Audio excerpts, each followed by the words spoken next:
Hello, good morning. So, nag-CR muna ako, no? Baka madaliin ko kasi pagka naiihi ako eh. At least, safe, di ba? Pwede tayo makapagtagal. Nagmamadali ba? Di naman, no? Nandiyan po ba kayo? Okay, so, sabi sa ano, no? Sinerch ko kasi, nako-curious ako. Pag kasi matagal, nakawala yung focus. 15 to 20 minutes lang pala yung kayang ilaan ng tao talaga para, alam mo yun, yung hindi ka maiinip. So, tingnan natin kung kaya natin ng ganun, no? Hindi, joke. Medyo mahaba-haba, no, sa nung mini-meditate ko. Pero, tignan natin. As long as may nauunawaan yung bawat isa, amen. And I pray and I wish, no, na sana is relatable sa atin and ma-apply natin to. Kasi ako personally, no, itong message natin na pag-uusapan is sobrang ano sa akin. Parang bago ko sabihin sa inyo, para sa akin talaga. Okay. And talagang like, ito yung sitwasyon ko. Parang ganun. Kabaliktaran ng pag-uusapan natin.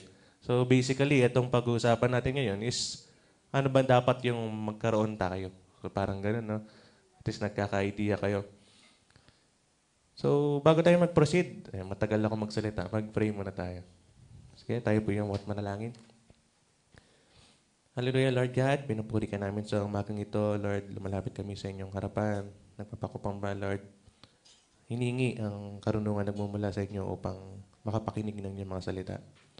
Bilang iyong lingkod, Lord, I pray na pagkalooban mo ako ng karunungan upang ibahagi ang mga salita, Lord God, na nais mong iparinig sa mga kapatiran ko, Lord God. Gayun din sa mga nakikinig ay maglaan sila, Lord God, ng kanilang atensyon, ng kanilang pandinig upang marinig at may sa pamuhay, Lord, yung mga salitang ito. Bigyan nyo ng espasyo sa aming mga puso, Lord God, mga salitang aming maririnig. At gayon din, ay bigyan mo kami ng malinis na puso, Lord God, upang maging karapat-dapat sa umagang ito na magayag ng iyong salita at gayon din na makinig ng mga ito, Lord God. Alam namin, Lord, na bagaman may kapaguran, Lord, and may kabisihan yung bawat isa. Alam namin na kahit sa maikling oras lang, Lord, ay sasamahan mo kami, Lord. And hindi mo kami pababayaan, Lord God. Muli, Lord, inihingi namin yung ipatnubay, Lord God, ng guidance ng iyong Holy Spirit. Sa inyo lamang po ang papuri, luwalhati at pagsamba. Sa dakilang pangalan mo, Jesus. Amen. Palakpakan mo na natin si Lord. Nung last time ako nag-preach, may sakit ako, no? Meron din ulit ngayon. So, pasensya na pag inuubo ulit. Nung last time ako nag-preach din, no? Nakalimutan ko yung title.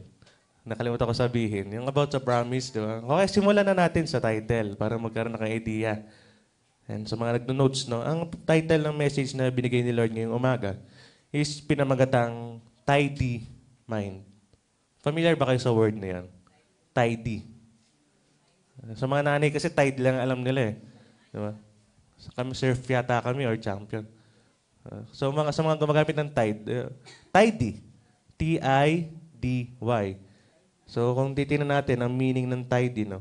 Pagkakaroon ng parang maayos, organize. Sino ba yung mahilig maglinis dito? Ako, di ako nagtataas, di ako mahilig eh. So, usually, yung mga nanay natin, no, sila yung talagang mahilig mag-maintain ng tidiness or kalinisan. Tama ba? Pero kung makikita natin sa title natin, no, tidy mind, and sinabi natin yung tidy is pagiging neat or pagiging organized. So pag dinugtong natin yan, no, tidy mind, pagiging organized, maayos, malinis ng ating isipan. Tama ba? So, pwede ko bang pwede yung tanongin yung sarili nyo, tanongin yung katabi nyo, like, kamusta yung isipan mo ngayong umaga? Or sa mga nakalipas na araw, di ba? Magulo ba yung isipan? Or organize yung mga thoughts, di ba? Yung mga naiisip mo, yung mga nararamdaman mo. Kamusta? Okay naman ba? Hello? Sabi 15 to 20 minutes, wala pa tayong 5 minutes. Okay? Iyan niyo, i-question yung sarili niyo. No? Favorite ko yung ganyan, di ba? Yung tinatanong yung sarili. So, I think na nagkakaroon kayo ng kasagutan and siguro yung iba nga sa atin masasabi na, ay, recently, brother, medyo hindi organized yung isip ko. Ganun. Marami akong gustong gawin. Marami akong gustong ganyan, gustong ganito. Or pwede, maganda kung sasagot ng iba is okay na okay, di ba? Yan yung gusto nating goal din naman di ba? Na doon tayo sa positive side, di ba? Pero siyempre, reality, no? Na kahit kaninang umaga lang or baka kani-kanina lang, baka nagulo yung isipan mo. Tama ba? Hindi naman all throughout, parang pagka okay ka kahapon, okay ka na ngayon, okay ka pa rin ngayon. Hindi naman, di ba? Tama ba? Meron bang ganun dito? Parang hindi nababad mood, hindi nasisira yung pagkaka-organize ng isipan. Wala, tama. And napaka-delikado lagi pagka yung isipan na, yung tinatamaan. So medyo tayo na konti, no? Focus tayo sa mind yun lang. Yun lang yung pinaka-pag-uusapan natin. Okay ba? Hello? Okay? So samahan niyo ako sa Ephesians chapter 4, verse 20 to 24. Babasahin natin tong mga verses na to, pero ang pinaka-focus lang natin is yung pinaka-verse 23. Kumbaga babasahin lang natin buo para makita lang natin ano yung context, no? So, dyan na ba tayo? Ephesians chapter 4, verse 20. Sabay-sabay natin basahin. 1, 2, 3, read. Yung paraan ninyo natutuhan si Kristo. Kung tunay na siya'y inyong narinig at tinuruan sa Kanya, kung paano ang totohanan ay na kay Kristo. Sus. Alisin ninyo ang dating paraan ng inyong pamumuhay, ang dating pagkatao na pinasama sa pamamagitan ng mapandayang pagnanasa.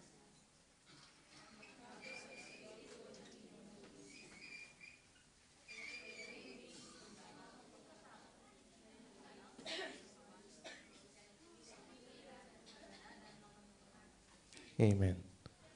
So, nabanggit ko kanina, no, na yung focus natin is yung verse 23. Binasa lang natin, ulitin ko no, sa version ng Magandang Balita. Sabi sa 20, hindi ganyan ang natutunan ninyo tungkol kay Kristo. 21, napakinggan na ninyo ang aral ni Jesus at natutunan na ninyo ang katotohanan nasa Kanya. Ito yung next na verses na highlight natin or focus natin. No? 22, iwan na ninyo ang dating pamumuhay. Hubarin na ninyo ang inyong dating pagkatao na nasisira dahil sa masasamang pagnanasa. And 23, ito, maikling-maikli lang 23, no? Sabi dito, magbago na kayo ng diwa at pag-iisip. Amen. Napakalinaw, di ba? Na parang ini-instruct o inutusan tayo na palitan or baguhin na yung ating diwa and pag-iisip. Kung ako, no, nung iniintindi ko yung verse na to, na sinabi niya kasi magbago. So, sabihin, meron na tayong previous na mindset or kaisipan, tama ba? Na kailangang baguhin lang. Hindi ka naman pinanganak kahapon lang para wala kang maiisip ngayon, tama? Kumbaga, meron ka ng principles, meron ka ng pinaniniwalaan, tama ba? Pero ang kailangan mangyari is baguhin yung mga diwa na yan ng pag-iisip. Nasusundan niyo ba? So sa madaling salita, ang sinasabi lang ng 23 is i-renew. Tama ba? Hello? I-renew lang na baguhin na yung pag-iisip and diwa natin. Pero yung special focus natin is yung sa mind. Okay?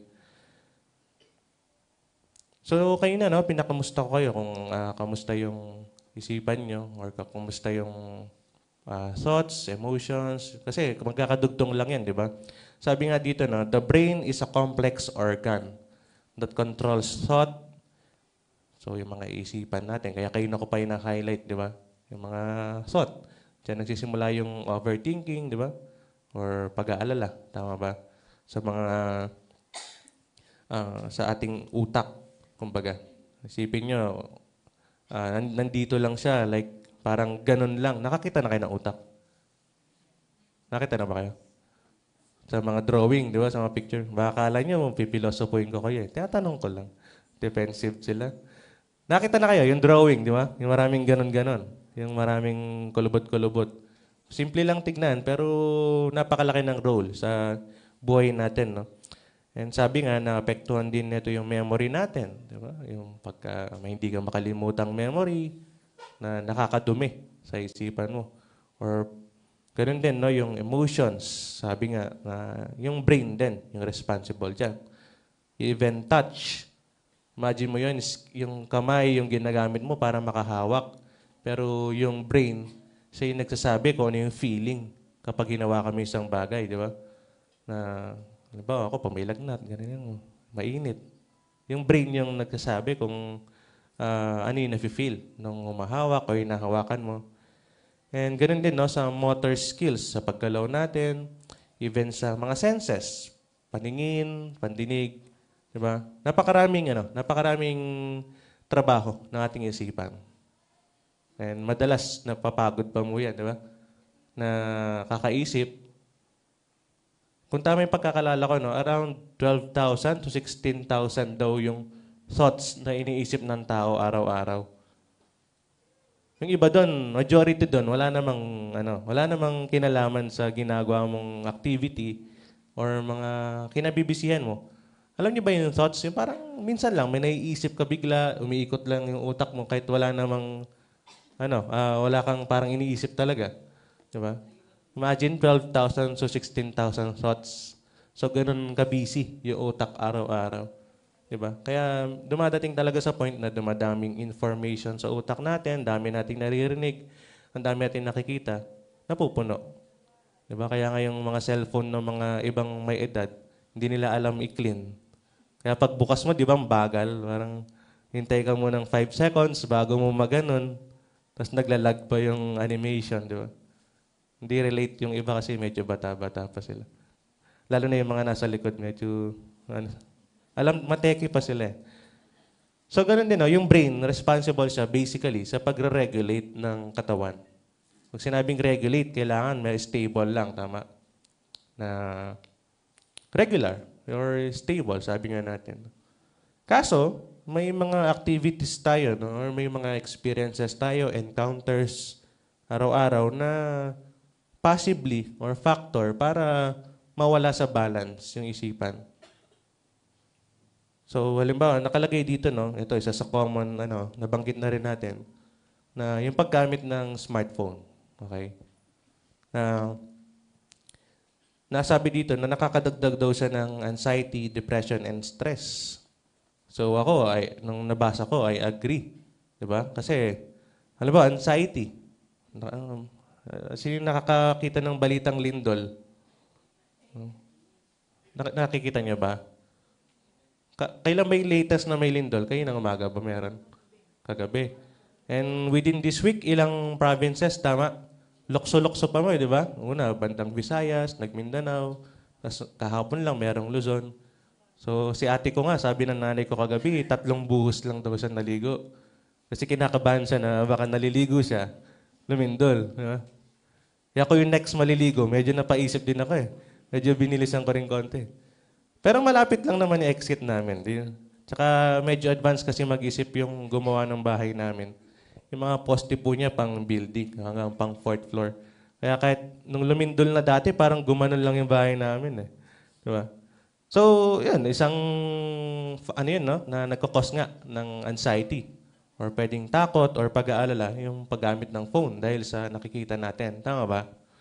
And ganun din, no, depression, kalungkutan, or extreme sadness rather. Na minsan, alam ba, may nakikita ka, ay, yung dati kong kabatch, ganiri na siya, ganito na siya. Ha? So, siyempre, ikaw parang, ako to eh, di ba? Dahil, halimbawa ako, lalo na ako, may work from home po kasi ako para sa mga hindi nakakaalam. Work from home, 24 hours. Tambay. Di siyempre, parang, kaya sabi ko kayo na, di ba, para sa akin to eh.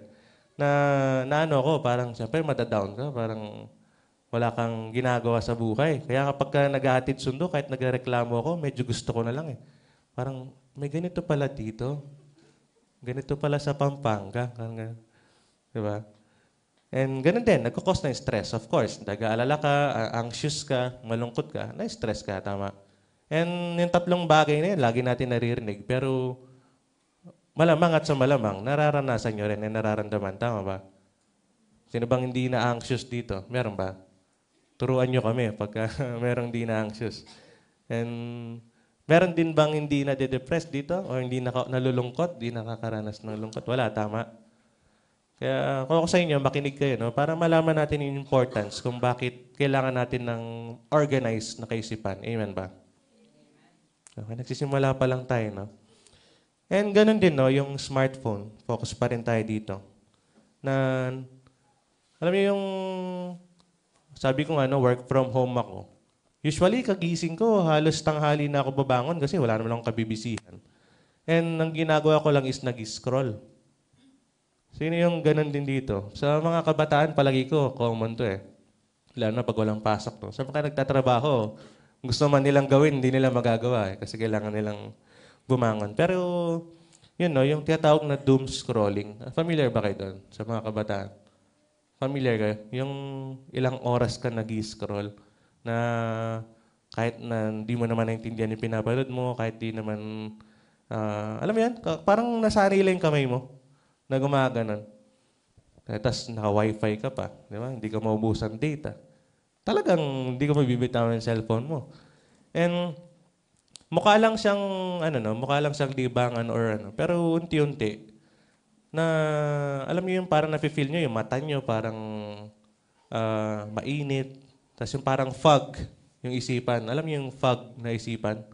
F-O-G-G-E-D. Parang hindi ka makaisip. Tama ba? Hello, nandiyan pa po ba? Hindi yata kayo nagsa-cellphone. Meron kayong cellphone? Wala. Wala pang raffle sa Pasko pa siguro. Mali natin, no? Pero yun, no? Palagi ko na-experience nyo naman yun. And ako, honestly, no, this week, medyo Wednesday, Thursday, wala pa akong maisip talagang message. Kinakabahan na ako. Kaya nga, sabi ko sa inyo, ulitin ko lang, para sa akin din to, no?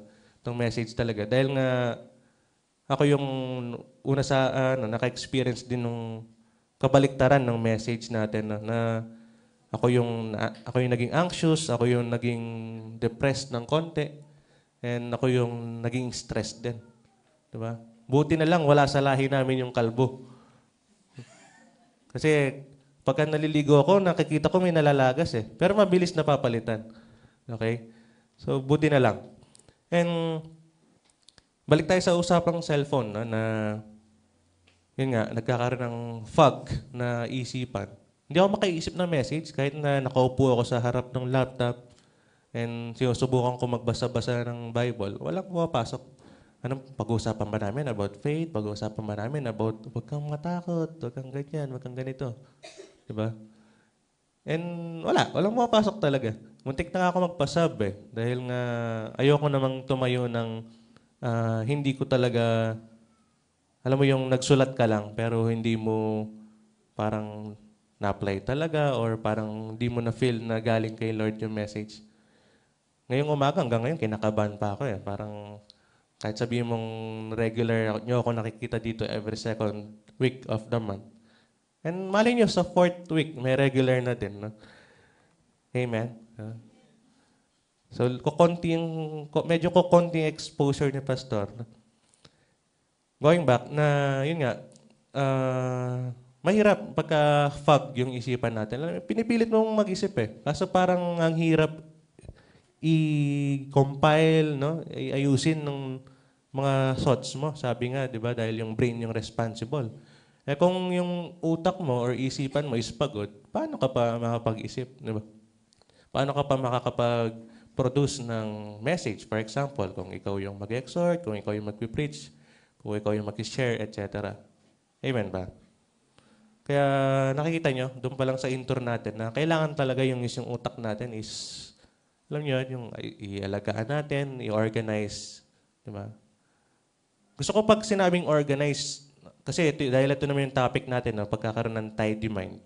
Pagka i-illustrate natin sa isipan natin, gusto ko imagine niyo parang kwarto. Kwarto na maraming gamit. So, kung halimbawa ako, may sarili akong kwarto. Yan yung in-imagine ko right now. Parang, ano ba yung tsura ng kwarto ko or ng utak ko? Ano yung tsura niya sa loob? Nakatupi ba yung mga dapat nakatupi? Nakaayos ba yung mga gamit, no? Or nakasalbag? Or labo-labo na sila? Yun yung imagine natin, no? Parang, kasi kung, ano ba yung tsura ng isang malinis na kwarto, di ba? Or isang room na organized, di ba? Dapat yung ganito, nakalagay sa ganyang lagayan. Yung mga sapatos, hindi nakabalandra lang. Tama ba? So, ganyan yung magiging comparison natin, no? Para ma-visualize nyo lang yung pinag-usapan natin. Aside from smartphone, no, na pinag-usapan natin, marami pa namang ibang factors na naggugulo sa isipan natin. Kaya lang natin na-highlight yung smartphone kasi isa yan sa usual and madaling source ng distraction. Tama ba? Amen? So, may isa kasing kinababagsakan din yun na yung tinatawag nating pagkakaroon ng mataas na tolerance sa dopamine. May term tayo, no? Pag sinabi kasing dopamine, para siyang hormone or neurotransmitter sa utak. Utak yung usapan natin, no? Na ano siya? Siya yung responsible sa pleasure and motivation and learning. May kilala ba kayong addict? Wala naman, no? Hindi kasi, kaya ako natanong kung may kilala kayong addict. Yung, ano ko lang, no? I-share ko lang konti. Yung mga nagkaroon kasi ng addiction, sa experience ko lang to dahil nag-OJT ako sa rehab, na may tinatawag silang tolerance. Yung, kumbaga, tumataas na yung, nila, hindi na sila tinatamaan agad, parang ganun. So, wag na lang addict. Sino na lang yung nakakainom dati dito? Or hanggang ngayon, sinong umiinom? Huwag kayo nagtaas kayo, ha? So, baka, So sila, halimbawa, uminom ka. Yung unang-unang time na uminom ka, yun daw yung pinakamataas na tama sa'yo. But, di yata magets ng iba, hindi sila umiinom. So ganito, no? Parang, yun nga, na yung first time, halimbawa kahit sa drugs, no? Yung first time, yun yung laging pinakamataas sa kanila na high. Kaya nga high yung tawag, di ba? Parang yung pinaka peak nung pagkatama sa kanila. Pero, the more na umuulit sila, mas nagiging, na sila, tumataas na yung tolerance nila. So, kailangan nagtitake silang mas maraming dosage, mas maraming bote, di ba? So, kaya ko lang nasabi yun, no? Kasi yung dopamine, yun yung responsible sa addiction. And, kung titingnan natin, no, yung characteristics ng pagiging addict sa drugs, sa alak, is comparable sa cellphone. Okay? And na hindi lang natin napapansin, no, yung pagka nagva-vibrate, kapag nagkakaroon ng notifications. Kaya nga, di ba, hindi natin mabitawan yung cellphone, yung sinasabi ko ng doom scrolling. Dahil nakakakuha tayo ng dopamine doon. And hindi na sapat para sa atin yung 30 minutes ka lang mag-scroll, di ba? Nakita nyo? Kaya comparable siya sa addiction. Kaya nasabi ko lang din sa inyo, no, na yun nga, dahil hindi na pwede sa atin yung konti lang na pag-intake ng information or pag-scroll, di ba? Tsaka sabi ko nga sa inyo, hindi na natin namamalayan na ini-scroll natin, pero hindi mo mabitawan, di ba? So siguro napapaisip kayo, parang ano bang connect nung mga pinag-uusapan natin ngayong umaga, no? So, itong mga to is some factors lang, ilang factors lang na nagiging dahilan para magkaroon tayo ng magulong kaisipan. Diba? Kasi sa smartphone, maraming information dyan. Sabi nga natin kanina, may nabasa kang lindol, ganyan, ganito. Feeling mo tuloy, lilindol na rin kung nasan ka. Diba? O kaya, may nakita kang isang bagay na nakaka-trigger sa'yo. Sa social media, sa internet, etc. So, nagugulo yung isipan. Tama ba? And sabi dito, no, Christians, like all people, can have minds that are disorganized or cluttered due to issues like anxiety, stress, or spiritual warfare, which can lead to difficulty focusing, making decisions, and feeling overwhelmed. So, sinasabi niya na hindi naman excuse yung mga Christian para hindi makaranas ng magulong isipan. Ang term niya dito is yung tinatawag na cluttered. Pwede natin sabihin, cluttered. So parang magulo. Yun ang meaning din yan, no? Na hindi tayo excuse, tayo mga Christians. Tama ba? Kasi for sure, sa mga binanggit natin kanina, kahit isa siguro doon may relatable sa inyo. Tama ba? Or talagang hindi kayo nakakapag-cellphone. Ano naman? Nakarelate naman ba? Sa ibang example. No? Or sabi nga natin, sino bang di na anxious? Sino bang di na depressed? Sino bang hindi na stress? No? And tayo as Christians, again, hindi nga tayo exempted na magulo or magkaroon ng cluttered mind. Yan ba? Hello? Nandiyan pa po ba? So baka naguguluhan na rin kayo ngayon, nakaklutter na rin yung isipan nyo. No? So try nyo himay-himayin or pakaintindi ng maigi yung bawat naririnig nyo. Amen ba? Kasi baka pinapasok nyo lang sa isipan nyo yung mga message, hindi natin na-organize, no? So, kahit na gusto kong i-try ipaka-simplify, kailangan tulungan mo rin yung sarili mo upang i-organize yung mga naririnig. So, sinasabi rin, no, while the Bible emphasizes the importance of an orderly mind, so parang si Bible daw, kaya Tagalog ko lang na dinidiin niya yung kahalagahan ng pagkakaroon ng orderly mind or maayos na kaisipan or nasa maayos na state yung isip natin. It also acknowledges that even believers experience mental struggles. Tama ba? Nag-agree ba kayo? Hindi. Na yung mga Christians is nakakaranas ng mental struggles din. Amen ba? So, hindi lang kayo sumasagot kanina, no? Pero sabi nga natin, hindi ka ba nag-alala this week? Hindi ka ba nag-alala kahapon, kanina, di ba? Hindi ka ba nalungkot nung ganito yung nangyari? Hindi ka ba nalungkot nung namatay si ganito, namatay si ganyan, nawalan ka ng ganito, nawalan ka ng ganyan, di ba? O hindi ka ba na-stress, di ba? So, I don't think so, na hindi natin naranasan yung mga yon. And sabi nga, no, hindi naman tayo excuse, pero still, hindi reason na mag-stay ka lang na cluttered. Tama ba? Kasi sabi nga niya, balikan lang natin, no, na kapag tayo is may disorganized or cluttered mind, nahirapan na daw tayo mag-focus. So, halimbawa, may ministry ka. Sabi ko nga, ako to may fog mind ako. Di ako makapag-concentrate, di ako makapag-isip. So, nakatoka ako. Parang apektado yung pag-focus ko. Tama ba? O, kakanta ka. May nangyari. Di ba? Apektado yung magiging quality or yung... Ayokong gamitin yung term na performance, pero I think nagigets yung point, di ba? Na apektado yung magiging ministry mo. No? And ganun din, sa paggawa ng desisyon, kung leader ka sa simbahan, di ba? Na nagkakaroon kayo ng meeting, mag-agree kayo para sa isang bagay. Kung ikaw wala sa kondisyon or cluttered yung isipan mo, di ba? Maapektuhan. Possibly, makapag-decide ka ng hindi maganda or hindi ka makapag-plano sa isip mo. No? And ganun din, no? Na-feeling overwhelmed. Amen? So, I think, lahat tayo is nakakaranas ng ganito, no? So, magbasa tayo ng ilang Bible verse, no? Para tingnan natin ano ba sinasabi ng Bible about sa pagkakaroon ng magulong isipan or ano yung dapat natin gawin. Punta tayo sa Proverbs 19, verse 21. Naunawaan pa po ba yung pinag-uusapan natin? Or naka-clutter na kayo? Hindi pa naman. Organized pa. Amen. So, sabi sa Proverbs 19, verse 21, basahin ko yung sa akin, no? Sundan nyo na lang sa mata nyo.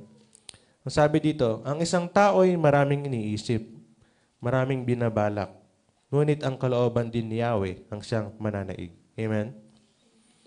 Focus tayo doon sa first part, no? Na ang isang tao'y maraming iniisip, maraming binabalak. Ito na isang malaking katotohanan ulit. Tama ba? Marami tayong pinaplano. Ako sarili ko yung pinupunto ko rin dito Marami akong plano. Marami akong balak. Diba? And sa dami ng mga iniisip natin na yan, sa dami ng plano natin, no? Nagugulo yung isipan natin. Tama ba? Ako, ang ini-imagine ko right now, sabi nga natin kanina, parang kwarto, di ba? Alam mo yung nagpasok ka ng maraming gamit sa kwarto mo, kahit alam mong yung kwarto mo, ganyan lang. Pero pinuno mo ng gamit, di ba? Parang ano mangyayari? Magulo. Tama ba? Tama ba? Di ba? Na ang dami mong iniisip na bagay na baka most likely, hindi naman mahalaga. Tama ba? Na pinupuno mo ng kung ano-anong isipan, kung ano-anong memories na hindi kailangan. Di ba? Kasama sa memories, yung dati mo pang galit sa kapatiran mong ganito, dati mong hinanakit, di ba?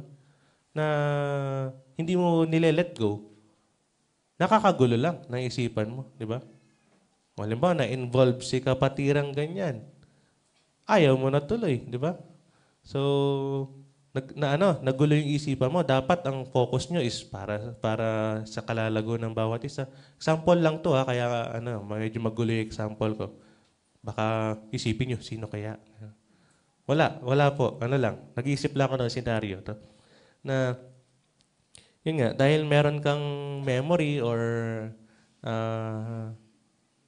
naging experience no, sa ibang tao or sa kahit ano pang context, no, napupuno, nagugulo yung isipan. Yun lang naman yung pinupunto. No? Pero ang maganda, dinugtong niya dito, yung will pa rin ni Lord, yung siyang mananaig. Amen. Kahit ano pa yung nasa isipan natin. And sinasagot or sinasabi ni James chapter 1 verse 7 to 8, sabi niya sa 7, huwag umasang tatanggap ng anuman mula sa Panginoon ang taong pabago-bago ang isip at di alam kung ano talagang nais niya. Ito, sa akin to nung nabasa ko, no, na rebuke. Diba? Sabi ko nga, kung ikaw, napa-oo ka sa kanina, kung nag-agree ka na ikaw is marami ring iniisip and maraming binabalak, ang sagot ni Lord sa verse 7 is huwag kang umaasang may matatanggap ka kung pabago-bago yung isip mo. Tama ba? Kahit naman siguro kayo na pabago-bago yung request sa inyo, di ba? Parang maaasar ka rin Parang, ba't di ka makapag-decide ng isa lang? Tama ba? Alam mo yung, sila? Hindi makapag-focus sa isa. Tama? And alam natin, alam ba, kung multitasking yung ginagawa mo, pagka marami kang ginagawang sabay-sabay, hindi mo nagagawa ng maayos. Tama? And yun nga, kung marami kang binabalak, marami kang iniisip, huwag kang tatanggap daw na makakatanggap ka ng kung ano man. So, sana maging reminder sa atin yun na pag may pinagpipray ka, pag may nire-request ka, is focus ka lang sa isa lang. Halimbawa, ako, sabi ko nga, lagi ko inuulit sa akin, no? Ang prayer ko lang dati, magkaroon ng trabaho. Hindi ko pinag-pray ng maigi na magkaroon ng mabait na boss. Di ba? Anong nangyari? Nagkaroon nga akong trabaho, kaso hindi ko dinetalyeng maigi. Nagbago na naman yung isip ko. Dumagdag na naman sa prayer ko yung gusto ko yung mabait na boss naman. Okay, parang si Lord, binigyan ka na nga kita ng trabaho, parang another request na naman, di ba? Tama ba? Nakukuha niyo ba? Parang may add-ons lagi. Anong nangyayari? Yung nagbibigay, although kaya naman ni Lord, pero bakit siguro kung magko-comment si Lord, na parang, ba't di mo pa kasi dinitalya ng una? Di ba? Hindi sana isa lang yung focus natin. Tama ba? So, isang tip yun pag mag-pray kayo, pakadetalye nyo talaga. Kasi halimbawa, sabi ni Joy kahapon, naiinip daw siya sa bahay, pinag-pray niya na hindi yata siya mainip. Ayun, na-assign siya magturo sa discipleship. Di ba? Nawala yung inip niya, kaso nataranta siyang mag-aral ng discipleship. Di ba? Kaya pag nag-pray, maging maingat. Amen? So sinasabi rin sa Ecclesiastes chapter 11, verse 6. Basahin ko yung sa version ko, no? Sabi, sa umaga, inihahasik mo ang iyong binhi. Hindi ka tumitigil sa paggawa hanggang gabi, sapagkat di mo tiyak kung alin ang magbibigay sa iyo ng tagumpay. O kaya'y umaasa kang lahat ay iyong papakinabangan. Naunawa niyo po ba yung binasa? Hindi po masyado na. Ang tinutukoy niya dito is that, sino ba dito yung maraming sideline? Yung may trabaho ka na, meron ka pang sideline, ganun. Diba? May nag-react dito kasi nagtuturo na, nag-tutor pa, diba? Meron ka ng main na trabaho, meron ka pang sideline. Kasi, Ang sabi nga niya, no, na parang hindi ka tumitigil sa paggawa hanggang gabi. Parang point niya is that parang todo hassle. Todo hassle ka. Todo gawa ng paraan, paano kumita, no? And hindi mo daw sure o hindi mo tiyak kung alin ang magbibigay sa iyo ng tagumpay. Try ka ng try, magtayo ng business, tayo ng ganito, tayo ng ganyan, mag-apply sa ganito, apply sa ganyan, trabaho sa ganito, sideline sa ganito. And tinatry mo lahat. So parang ang point niya, ginugugol mo yung lahat ng oras mo para ah, hanapin kung saan ka aasenso. Sabi nga niya sa last part, no? O kaya ay umaasa ka, o kaya ay umaasa kang lahat ay iyong papakinabangan. Parang lahat ng tinry mo is maging successful. And maglilid para umasenso ka sa buhay. And paano papasok dun yung pagkakaroon ng cluttered mind? Ang dami mong sinusubukan, di ba? Sabi nga kanina, parang walang matatanggap na pagpapala yung mga pabago-bago yung isip. Ikaw, di ka pabago-bago eh. Nagdami ka naman eh. Dinamihan mo yung mga direksyon or mga bagay na sinisimulan mo or ginagawa mo. And alam mo yun, nilagay mo rin yung pag-asa mo doon sa mga sinusubukan mong bagay. Di ba? Na in the end, ang mangyayari lang naman is mapapagod ka lang. Tama ba? Kaya ako, di na ako nag-a-apply eh. Tinigilan ko na. Interview sa ganito, interview sa ganyan. Tapos ayaw mo rin naman yung magiging agreement yun, di ba? So, parang ako, hanap din ako ng paraan kung paano ako magsasucceed sa career ko. Na feeling ko, pagka dito siguro ako, is magiging maganda yung resulta. And kapag dito naman, baka maging maganda rin yung resulta, edit dalawa na. Dalawa yung mga papakinabangan ko, di ba? Pero, kung titignan natin, no? Ito kasi sa Ecclesiastes, kulang lang yung nakalagay, pero ang dinidiin nga talaga is that wala namang kabuluhan ng lahat ng bagay. Tama ba? Alam ko, nabanggit ko na rin last time yun, no? Dahil Ecclesiastes yung pinag-usapan natin. Na, kung sa context ng pinag-uusapan natin right now, yung mga pagpapagal natin to is magkakos lang ng kaguluhan sa ating isipan. Tama ba? Mawala lang yung focus natin sa ministry natin. Diba?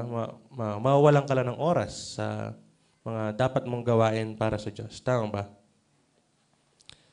Sabi pa no, sa Ecclesiastes 1:18 naman, habang lumalawak ang karunungan, ay dumarami ang alalahanin.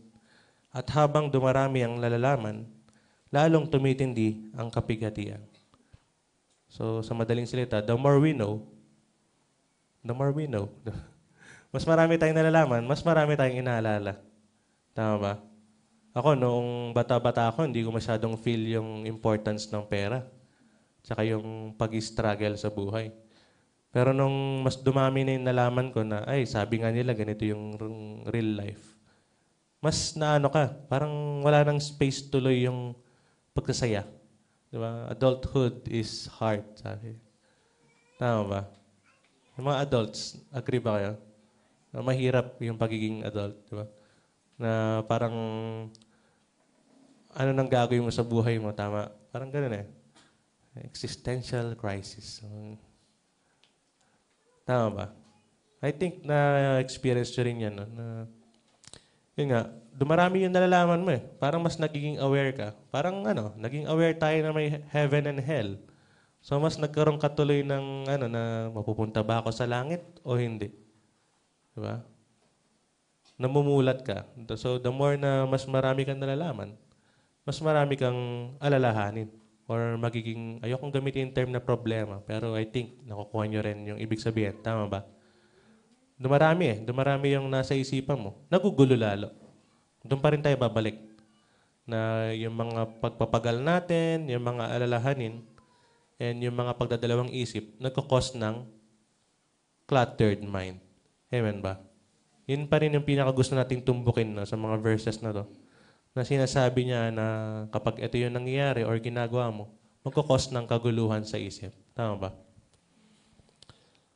Sabi rin sa 1 Corinthians 14:33, sapagkat ang Diyos ay hindi Diyos ng kaguluhan, kundi ng kapayapaan.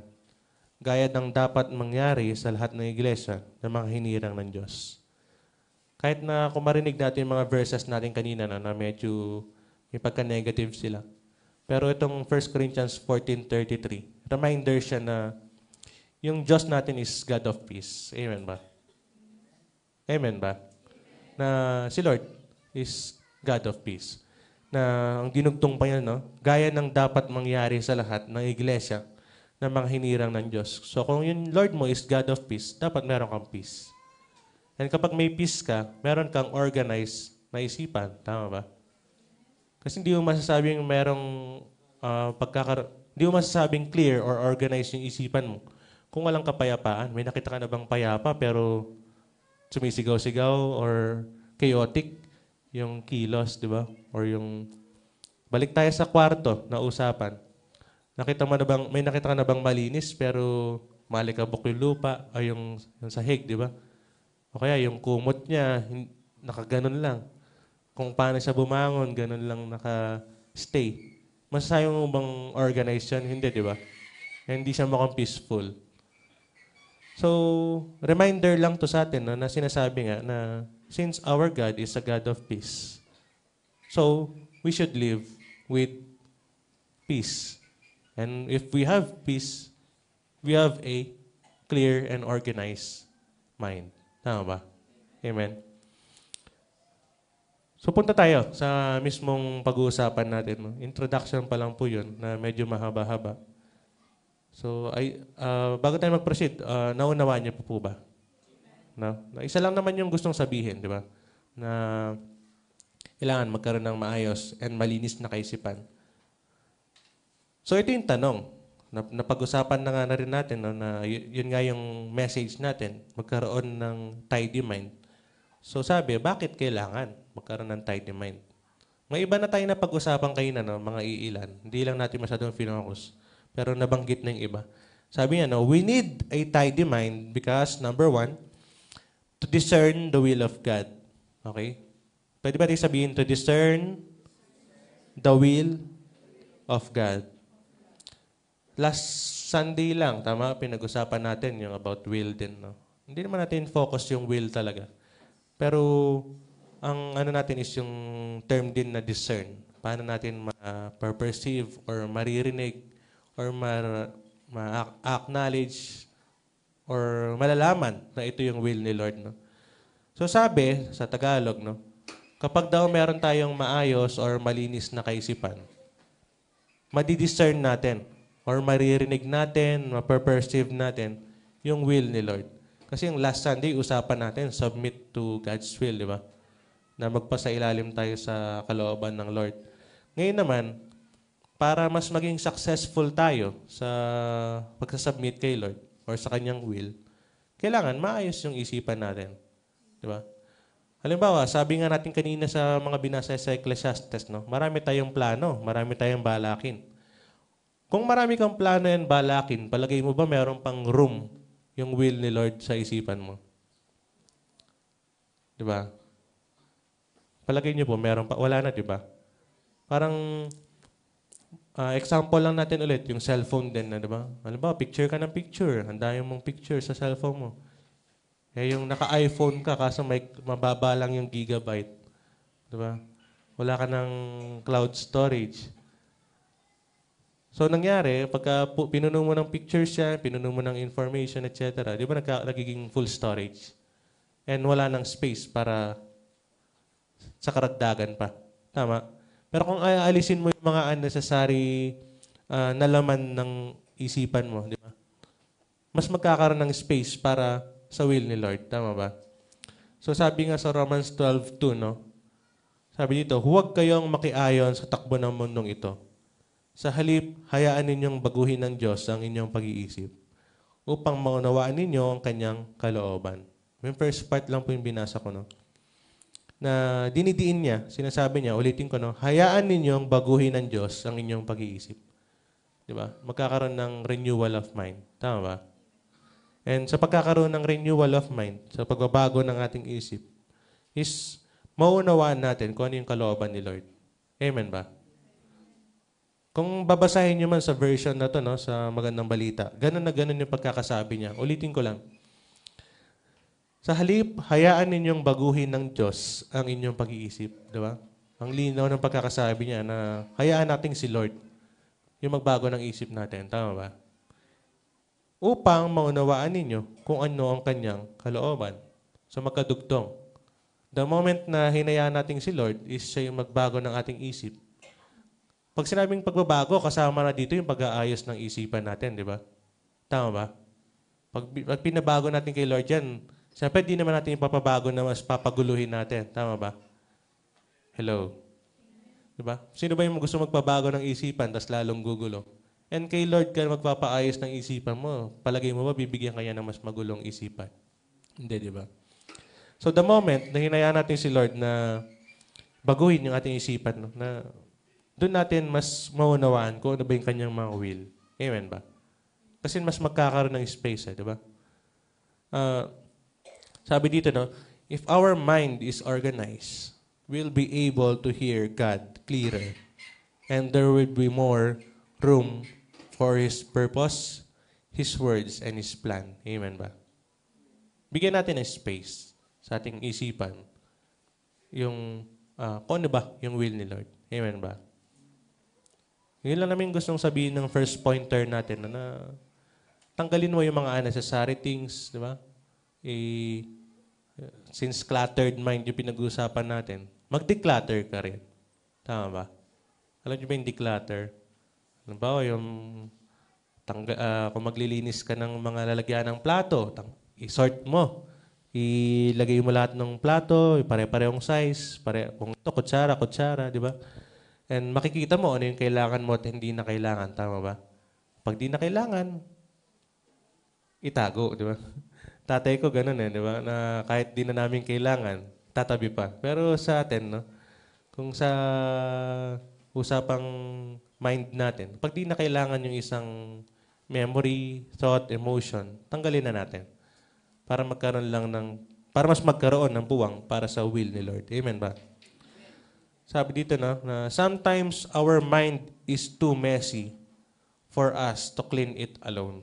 Na, alam mo, sobrang dumi na ng isipan, sobrang gulo na ng isipan para tayo lang yung maglilinis. Diba? Kaya nga, sabi, no, ask for help. God's cleaning services are for free. Diba? Just dial through prayer. I-request lang natin kay Lord na, Lord, give me a clear mind. Kung ano man yung nagtotrouble sa isipan ko, ano yung gumugulo sa plano ko, or sa plano mo, rather. Diba? Kung ano man yung mga nasa isipan ko na hindi dapat, alisin mo, Lord. Diba? Nang hindi maka-apekto or makasira sa focus ko sa gawain or sa focus ko sa iyo. Tama ba? Kasi, sabi nga, naulitin ko lang, na kapag sobrang messy na baka kahit tayo hindi na natin kayang linisin pa or ayusin pa yung pagiging cluttered ng isipan natin. Kung sanang ganun lang kadali ayusin yung isipan, di ba? Bakit umabot pa tayo sa point na parang hindi na magsisimba kasi ganito, ganyan. Tama ba? E di sana, alam mo yun, hindi na tayo umaabot sa point na talagang sobrang lalim na ng kalungkutan, sobrang tindi na ng stress mo. Kung ganun lang palang kayang-kaya mo lagi ayusin yung isipan mo. Tama ba? Pero still, no, napakapalad natin na nandiyan pa rin si Lord upang tulungan tayo na i-clear yung ating mind. Amen ba? So number 2, sinasabi naman, no, na bakit kailangan natin ng isang tidy mind or organized na isipan. Sabi, we need a tidy mind to regain our focus. Pwede ba natin sabihin, to regain our focus. Kung makikita niyo yung term na ginamit natin, no, sinabi regain. Parang makuha ang muli. Di ba? Kaya yun ang ginamit natin kasi tayong mga Christians, no, lalo na, ito, usual to sa mga bago. May sinasabi kami pagka may mga bago tayong churchmate, yung parang ang init niya, di ba, ganun? Yung parang napaka-active lagi sa simbahan, talagang full force kung full force, di ba? Na talagang focus siya kay Lord. Amen? Pero in the end, no, habang tumatagal, nawawala yung focus niya. Parang kayo. Di ba? Baka kayo ng umaga, kayo ng una, nakafocus pa kayo. Pero nung medyo hindi nyo na naintindihan yung mga iba ko sinasabi, nung medyo marami ng nagiging verses, baka nawawala na yung focus nyo. Tama? So, i-regain natin. Kapag nagkaroon tayo daw ng tidy mind or maayos, malinis na kaisipan, makukuha natin muli yung focus natin. Tama ba? Kaya mo kinukuha ulit kasi nung naging Christian tayo, nandun na yung focus. Tama ba? Nakafocus ba kayo? Yung mata niya gumaganon eh. Di ba? Focus, focus. Ito, china-challenge na kayo dahil usapang focus tayo. Try natin mag-focus. Amen? So yun.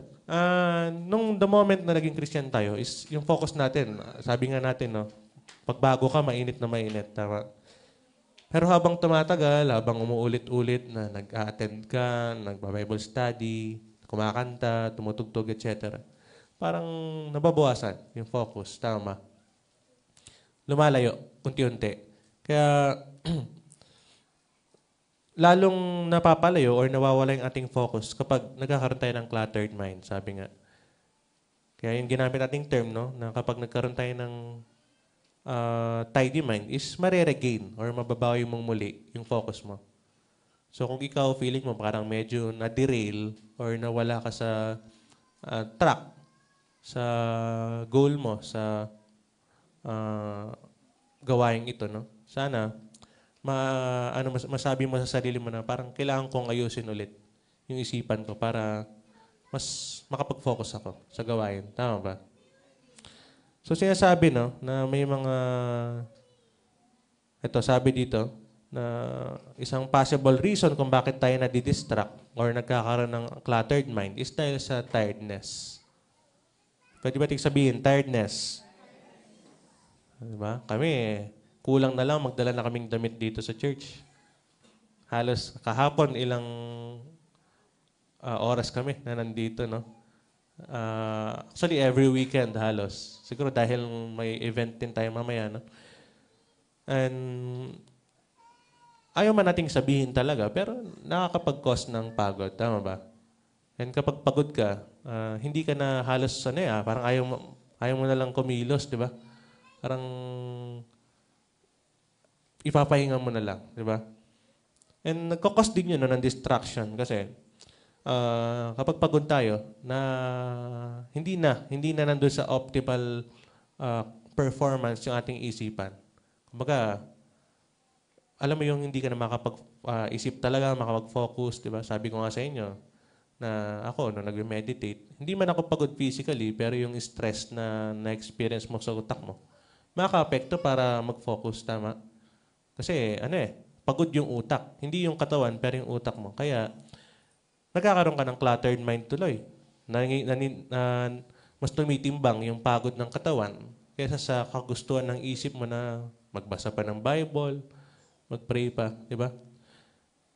And isang example dito, no, si Elijah. Noong panahong siya rin is napagod and nagkaroon din siya ng takot at the same time, hindi lang pagod, no. Dahil siyempre, dami niya ring napalalo ng mga laban, etc. Pero dumating din yung natakot and napagod din siya. Tama ba? Pero ang naging solution lang naman is magpahinga. Tama? Amen ba? Kasi pagka lagi kang full force, hindi naman sinasabi mag-lie low tayo sa church, ha? Ay, mag-absent ako next week Sunday para hindi ako masusuya sa church. Hindi naman po ganun. Pero na lang yun, justification nyo na lang sa sarili nyo yun kapag di kayo mag-a-attend para, ay sabi naman ni brother. Hindi po ganun. In-encourage naman lahat sa Bible na mag-fellowship, tama? Di bali nga sobra-sobra pa tayo sa fellowship, eh. Nagmumukha lang kasi siyang source of tiredness sa atin kasi nararamdaman natin yung epekto physically. Pero hindi lang natin nakikita kung ano yung benefit niya sa spiritual body natin na parang sa exercise lang naman na the more na we attend, the more we have fellowship with our brothers and sisters, no, na lumalakas tayo sa spiritual. Although yun nga, nangingibabaw lang is yung pagod ng katawan. Kaya nagugulo yung isipan mo na parang feeling mo tuloy is pagod lang yung nakukuha mo sa mga ginagawa mo. Wherein, in fact, hindi naman. Tama ba? And kung napapagod ka man, di ba, hindi naman mapupunta sa walang kabuluhan yung mga pinagpapaguran mo. Amen ba? So, na-segue ko lang na huwag tayong manghinayang sa mga pagod natin sa gawain ng Diyos. Amen ba? And kung di ka papagod, magpakapagod ka para sa Lord. Tama ba? Amen? Isa pang nagkakos ng distraction sa atin is yung pagkakaroon ng low self-efficacy. Kung sinabing low self-efficacy, parang ito yung linyahan ng mga yung di ko naman kaya eh. Diba? O inassign ka mag-share sa Wednesday. Di ko kaya, nahihiya ako, hindi ako ganun magsalita. Diba? Ang focus natin bilang Christians, no, na sinasabi sa Matthew yun, is to spread the word of God. Yun yung isa sa greatest mission natin. And then, yun yung focus, siyempre, dahil yun yung mission natin, yun yung focus natin, tama ba? Pero dahil sa cluttered mind natin, nagkakaroon tayo ng worries, dahil nga sa feeling natin, di natin kayang gawin, nawawala yung focus natin tuloy, tama ba? Imbis na sana humingi tayo ng strength kay Lord na kaya mong gawin, kung anong inassign sa'yo, ano yung ministry mo. Pero dahil pinangunahan tayo ng parang hina ng loob, di ba? Hindi mo na nagawa. Nawala na yung focus mo. Pero kung kabaligtaran, no, na nagkaroon tayo ng organized na isipan, kasi kasama ng pagkakaroon ng organized na isipan, na kalmado yung isipan natin, and alam natin, kayo na tayo hihingi ng kalakasan. Diba? Kung ganun sana yung naging state ng ating mind, kapag tayo na-assign, hindi lang po sa usapang church, pati sa lakas ng loob pagdating sa, halimbawa ako personally, no? Mahina po yung loob ko talaga pagdating sa mga tao. Sabi nga ni Hana, naglalakad lang kami sa daan kahapon. Dahil ito yung sementadong daan, sinisemento na po kasi yung daan namin. So, kalahati pa lang. Sinubukan namin daanan. Kaso may mga nakaharang na tao. So ako dumaan pa talaga ako doon sa putik para lang mapalayo sa tao. Ganun ako kailag sa interaction, no. Pero kaya ko lang nabanggit 'yun, no, na yun nga, isa sa ino-overcome ko rin. Halimbawa sa mga pag-a-apply na 'yan. Ako kasi iniisip ko na agad ano kayang comment nila, ano ba yung nasa isip nila pag nakita yung profile ko, pag nakita yung resume. 'Di ba? Pero unti-unti, no, hiningi ko kay Lord yung parang lakas ng loob. Kasi ako kahit sasabihin nila, hindi, matalino ka naman, etc. Tingnan nyo ngayon. Ang dami ko sinasabi, pero sa totoo lang, nahirapan akong sabihin or pagsamasamahin talaga yung nasa isipan ko. Di ba? And kakasabi ko nga lang, kahit ako, ayoko talaga nakikipag-interact. Pero ano ba ginagawa natin ngayon? Tama ba?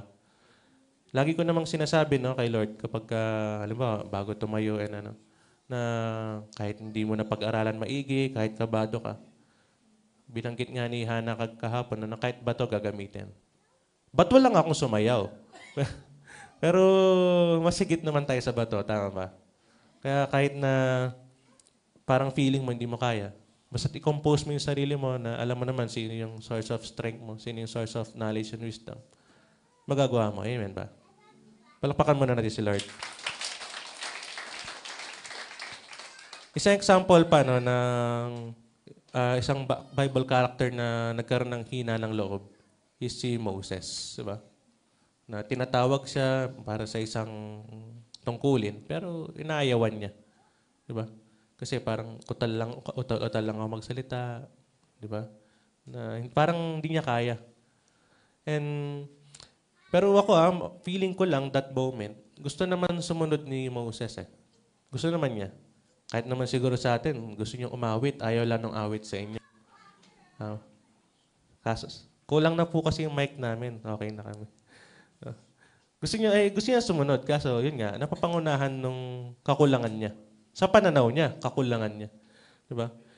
So, may tinatawag na parang cognitive dissonance. No? Term na naman, diba? Cognitive dissonance, na nagkokontra yung ating belief, nagkokontra yung ating pananaw, or yung sabi nga, belief, no? And yung ating behavior, or yung kinikilos. Gusto mo magbasa ng Bible, pero inaantok na yung katawan mo, di ba? Kaya gusto mong gawin isang bagay, kaso hindi ginagawa ng katawan. Tama ba? O kaya ginagawa ng katawan kahit ayaw ng isipan mo. Tama ba? Halimbawa, sample lang. Yung ibang mga naging Christians na pero dating may bisyo. Wala ko example, ano lang. Walang person. Scenario lang. Na bagaman alam mo nang hindi tama yung bisyo kahit Christian ka na. Diba? Yun na eh. Nandun yung belief mo na hindi na dapat gawin yan. Pero, nakukuha mo pa rin gawin. Diba? Nagkokontra yung isip mo and yung kilos mo. So, isang sign din yun ng pagkakaroon ng hindi maayos na isipan. Kasi kung maayos or organized yung ating isipan, dapat kung ano yung thought mo, kung ano yung naisip mo, siya rin yung kinikilos mo. Tama? Tama ba? So, halimbawa, naisip mo, ay, kailangan gumising akong maaga para hindi ako malate sa church. So, kailangan susunod din yung actions mo. Matutulog kang maaga, di ba? Sabi nung late na tulog. Diba? Maaga namang nagising. Yun naman. Mahalaga yung gising. Tama ba? Kasi baka late ka natulog, late ka rin nagising. Wala rin. Tama? Nakuha niyo po ba yung pinupunto na pag-organize yung isipan natin, hindi tayo madidistract sa kakulangan natin or sa mga palagay natin hindi natin kayang gawin. Tama ba? Kahit naman yung mga nagtatrabaho ngayon, dati naman hindi nila kayang gawin yung trabaho yan. Natuto lang sila, kaka-training, di ba? Tama ba? And sa atin, no? Kung di man natin kayang gawin yung mag-share or tumayo, hindi naman nag-expect si Lord na kaya mo na agad eh. Tama ba? Sa process and sa willingness, diyan nagsisimula. Tama? Ang isa pang source ng isa pang source ng distraction para mawala yung focus natin is yung distraction because of our riches. Ito medyo sa lahat ng nakasulat dito lang ako hindi relate. Wala po kasi akong riches sa buhay, no. Pero ang isang example lang na nakalagay dito is yung mayamang lalaki sa Matthew. Familiar kayo dito, I think, yung nagtanong kay Lord kung paano siya makakasumpong ng eternal life. Familiar ba kayo? Amen ba? Okay, focus kayo nawawala po yung focus natin. Tinetesting yung focus natin. Na balikan natin, no? Itong rich man is magtatanong kung paano siya makapunta sa langit. So, sinisimplify lang natin, no? So, masasabi natin yung focus niya that time, nung lalapit siya kay Lord, yung focus niya is makapunta sa kingdom of God. Tama? Yun yung focus niya. And tayo, ito rin yung focus natin. Tama? Wala naman tayong ibang rason na meron sa pag-attend ng simbahan kundi maligtas and magkaroon ng buhay na walang hanggan. Tama? Amen ba? So, ganun din, yung mayamang lalaki, no? Yun din yung focus niya. Kaso, nung nalaman niyang, sabi naman kasi nga, natupad niya na lahat ng 10 Commandments, di ba? Ang kaso, dinugtong ni Lord na inutusan niya itong mayaman na lalaki na ibenta yung mga ari-arian niya. So tayo, medyo safe tayo. Konti lang yung ari-arian natin, sakto lang. No, sinabi na bili niya yung kanyang mga possessions and ibigay sa mga may hirap. Tama ba? And nalungkot siya nung narinig niya yung utos na yun, no? O yung karugtong na salita ni Lord. And sabi natin, yung focus niya nung lalapit sa kay Lord is makapunta or makasumpong ng eternal life. Kaso, dahil nga nalungkot siya, kumbaga, na-trouble yung isipan niya dahil, ay, ganun pala, para makapunta sa langit, kailangan ibenta ko rin yung ari-arian ko at ipamigay, no? Anong nangyari? Nawala yung focus niya sa eternal life. Diba? Mas nag-focus siya dun sa mga riches na meron siya or possessions niya. Tama ba? Na hindi niya na-let go. So, para nyo lang, no? Ulitin natin para mas maunawaan nyo. Na yung focus niya nung una is malaman kung paano makapunta sa langit. Simplify lang natin, no? Or paano magkaroon ng buhay na wala hanggan. Kaso, nung nalaman nga niyang kailangan ibenta, yung kanyang ari-arian na di pamahagi, nalungkot siya.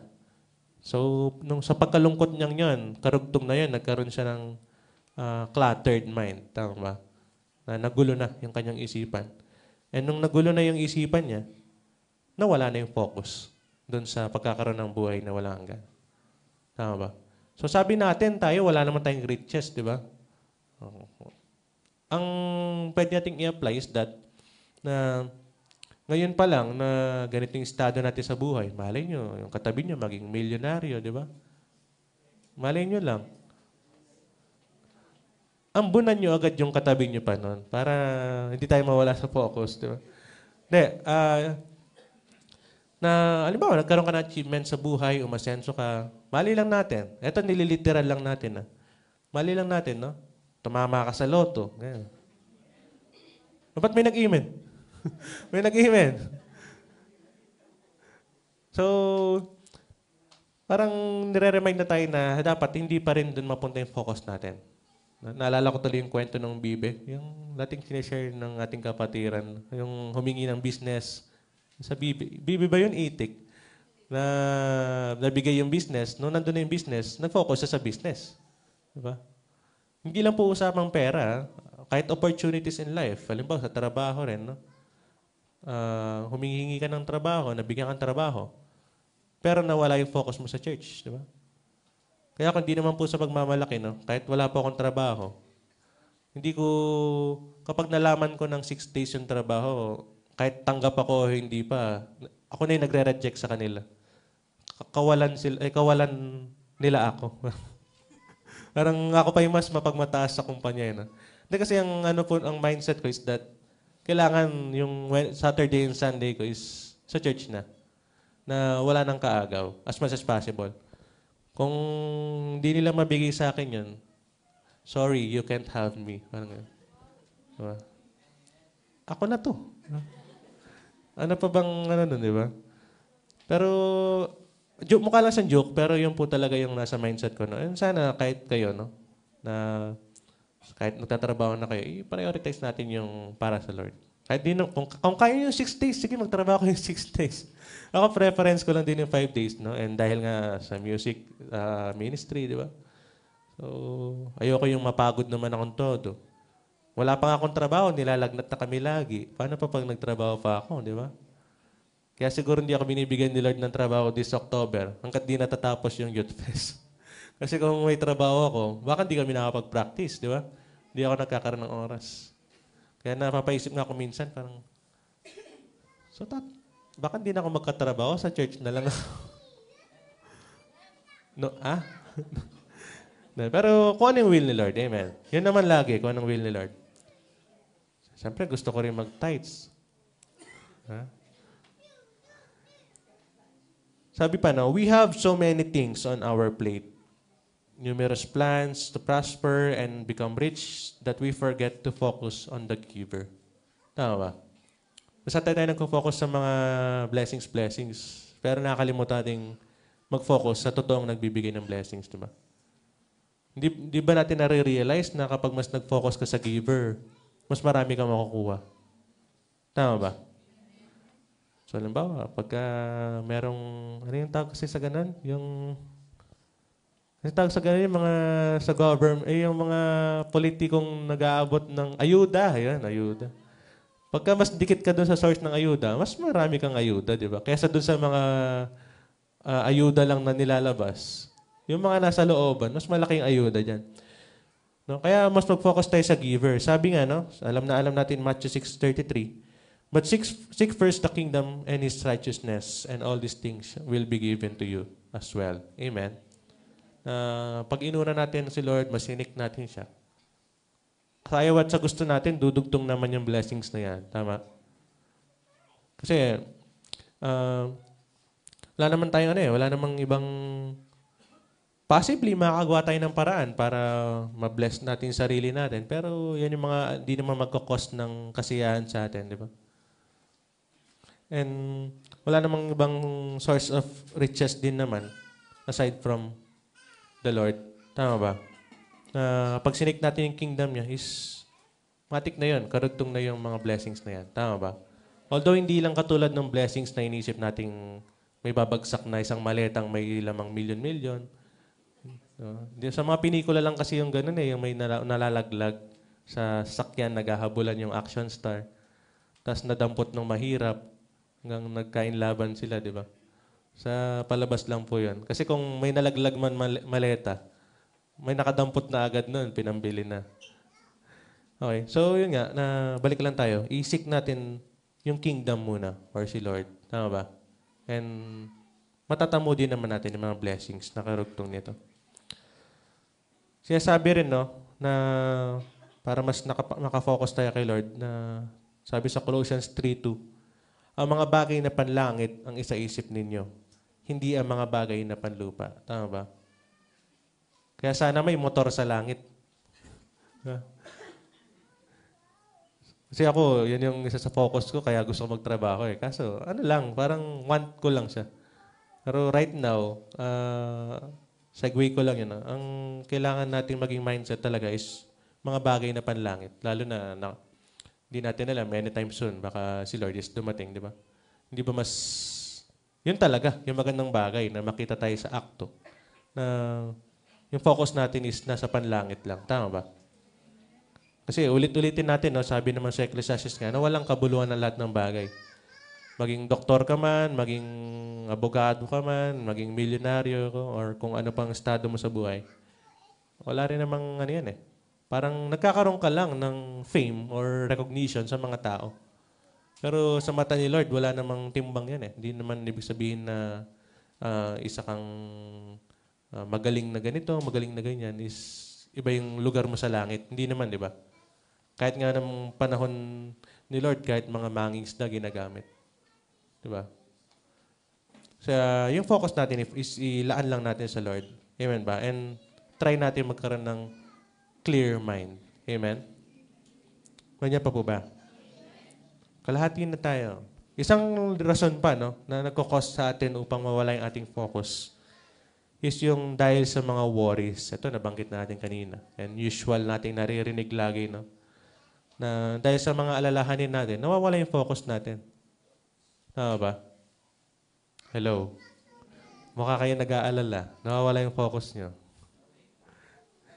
So, ulitin ko lang, no? Sinasabi nga na dahil sa ating mga alalahanin, nawawala yung focus natin kay Lord. Amen ba? Pero sabi, no, sa 1 Peter chapter 5, verse 7, ipagkatiwala ninyo sa Kanya ang inyong mga alalahanin sa buhay, sapagkat siya ay nagmamalasakit sa inyo. Di ba? Sinasabihan tayong kay Lord lang. Kay Lord lang tayo dapat magtiwala and sa Kanya natin i-cast yung ating mga worries sa buhay. Tama ba? Hello? Na ulitin ko, no, ipagkatiwala ninyo sa Kanya ang inyong mga alalahanin sa buhay sapagkat siya ay nagmamalasakit sa inyo. Diba? Napakadalang nun nang may isang tao or someone na magmamalasakit para sa'yo. Diba? Baka nga kahit kapamilya mo, hindi ka pagmamalasakitan. Diba? Pero si Lord, siya mismo yung nagsasabi na sa Kanya natin ipagkatiwala yung mga alalahanin natin sa buhay. Amen ba? And kapag kasi na-eliminate yung worries na yan, no, mas magiging klaro yung isipan natin. Tama ba? Kasi, halimbawa, no, sa atin ng mga adult na, parang lagi naman nating worries sa buhay, yung paano tayo makakasurvive, etc. Paano ka kikita, paano ganito, paano ganyan. Yun naman yung pinaka-worries natin. Wala namang bago, di ba? Amen ba? Wala namang bago sa worries na yun eh. Everyday naman yun yung alalahanin natin. Pero, what if, parang isurrender mo na lang. Diba? And kami, lagi namin sinasabi, no, testimony kami dyan na wala naman kaming talagang pinaka-source of income. Pero still, survive. Yun naman yung pinaka-goal, tama?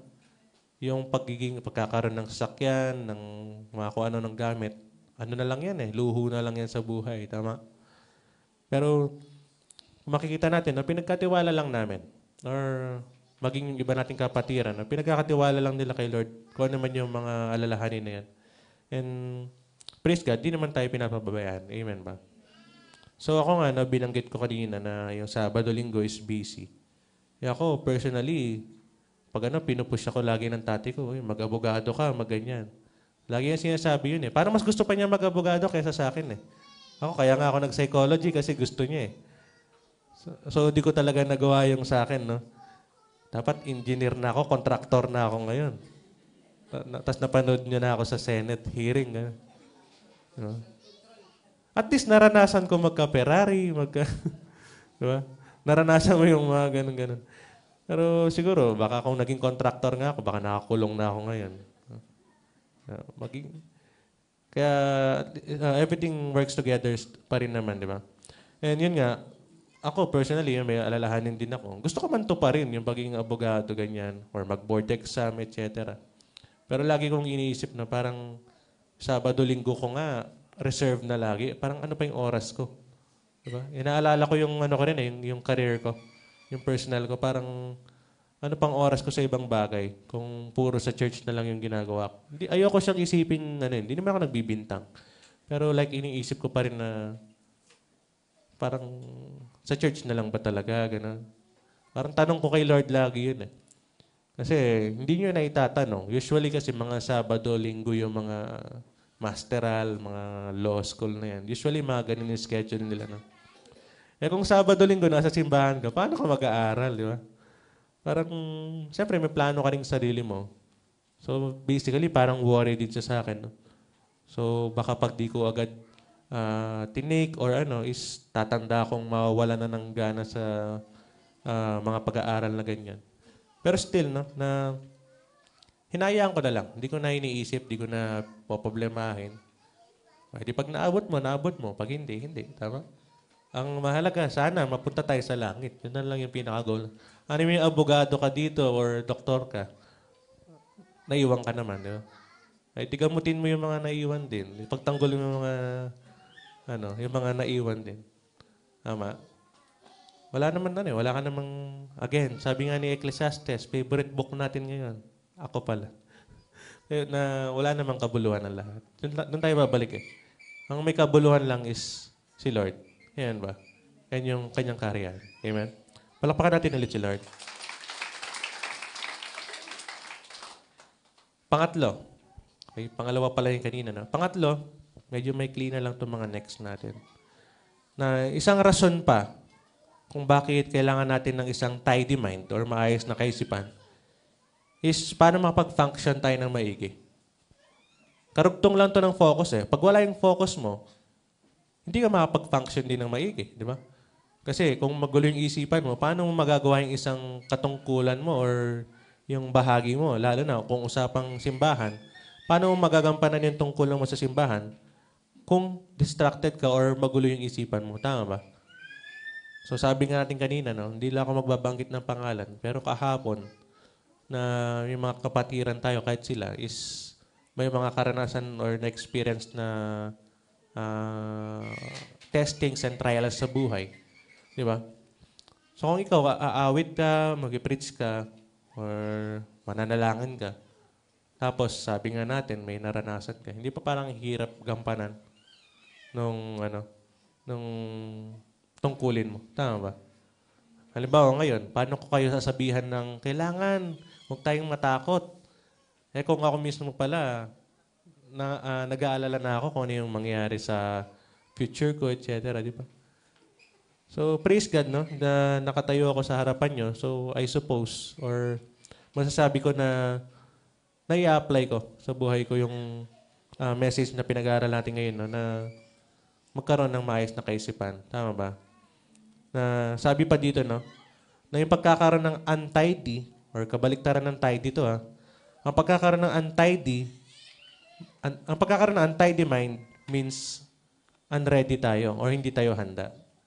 So, Tagalogin natin, no? Kapag daw hindi klaro or hindi maayos ang ating isipan, ibig sabihin hindi tayo handa. Hindi handa saan? Hindi tayo handang gampanan yung tungkulin natin. Tama ba? Makukumpara natin to sa sa isang sundalo na once na injured yung isang sundalo, di ba hindi naman dinedeploy yan basta-basta dahil, siyempre, hindi niya parang mo lang dineploy yan tapos mamamatay din siya kasi hindi niya kayang pagtanggol yung sarili niya. And tayo, reminder lang, di ba tayo ay mga PNP, di ba? Pulis ng Panginoon. Tama?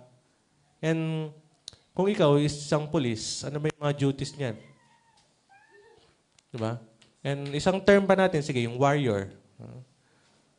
Di ba? Kaya nga lagi tayong nire-remind na isuot yung armors. Tama? And what if ikaw, as a soldier or warrior of God is injured? Or meron kang cluttered mind? Hindi ba hindi ka makapag-function ng maigi nun? hindi mo masaserve yung purpose mo ng maayos. Tama ba? Nandiyan pa po ba kayo? Focus lang po, no? Na yun nga, na kapag hindi maayos ang ating isipan, ibig sabihin hindi tayo handa upang gawin yung ating tungkulin, lalo na sa gawain ng Diyos. Sinasabi, no? Sa 1 Peter chapter 1, verse 13, sabi dito, kaya nga, hihanda ninyo ang inyong mga isipan para sa dapat ninyong gawin. Yung first part, no? Yung binasa ko. Ulitin ko lang, kaya nga, ihanda ninyo ang inyong mga isipan para sa dapat ninyong gawin. So, itong verse na to, no? Na nag-remind siya na i-ready yung ating isipan para magampanan natin kung ano yung dapat natin gawin. Amen ba? And sabi nga natin, no, na tayo ay mga soldiers and warriors of God. So, we must tidy up or linisin natin and organize yung ating isipan. Tama ba? Kasi ayaw naman nating magbigay ng praises and mga papuring hindi katanggap-tanggap. Tama ba? Baka maging pangit pa yung balik sa atin yan. Kahit naman siguro kayo yung kantahan tas wala sa tono, hindi magagalit kayo, di ba? Eh, kung wala sa tono yung puso mo para sa pagpupuri kay Lord, di ba? Mas baka hindi maging katanggap-tanggap yung gagawin mo. Tama ba? Hello? Nandiyan pa po ba? Tiis na lang, konti na lang. Sabi pa, no? Pero in contrast, sabi kanina, pag untidy means unready. Kapag daw magulo yung isipan mo, hindi ka daw handa. Pero kabaligtaran, once na ready tayo, no? Or being ready and sober in mind, is a sign that we are ready and capable to function. Diba? Napakaganda naman nun eh. Na kapag meron tayong malinis or maayos na kaisipan, pangitain na handa tayong gawin yung ating tungkulin or ganapin sa simbahan. Amen ba? So, lagi naman lagi naman dun yung babalikan natin since yung pinag-uusapan natin na we must have a tidy mind. Amen? Sabi pa dito, no, na isang rason kung bakit yung pagkakaroon ng cluttered mind is nakakapigil sa atin para mag-function na maigi. Sinasabi dito na yung extra loads natin o yung mga iniisip natin is nagiging burden lang para makapag-function tayo. Kaya na pa natin yung example, no, yung mga past memories, mga grudges, mga hatred, diba? Ano yan, yung mga sama ng loob, mga hinanakit, etc., mga past experiences mo na hindi mo makalimutan na. Hindi natin namamalayan yung mga unnecessary things na yan. Sila pa yung pumipigil para makakilos talaga tayo or makapag-function. Amen ba? Na parang pabigat. Pabigat pa sila sa ating isipan para makapag-focus and para makakilos talaga para kay Lord. Amen ba? Naunawaan niyo pa po ba yung pinag-usapan natin? So sana po yung focus niyo, no, ilaan niyo pa sa kahit konting minuto na lang, no. Sinasabi, no, na inutusan tayong tanggalin or remove the unnecessary things in your life that stops you from moving forward. Tanggalin na yung mga bagay na yan na pabigat lang. Tama ba? Saan ka ba madadala ng bad memories mo or ng kalungkutan mo? Wala, di ba? Parang pipigilan ka nga lang niya na mag-move forward eh. Or mas magpagamit pa. Tama? Hello, nandiyan pa po ba? Kaya i-let go. I-let go lang yung mga yan. Parang sa paglilinis lang, di ba? Sabi nga natin kanina, mag-declutter ka muna. Pag nag-declutter ka, i-sort mo. I-arrange mo kung ano yung mga ginagamit, ano yung hindi.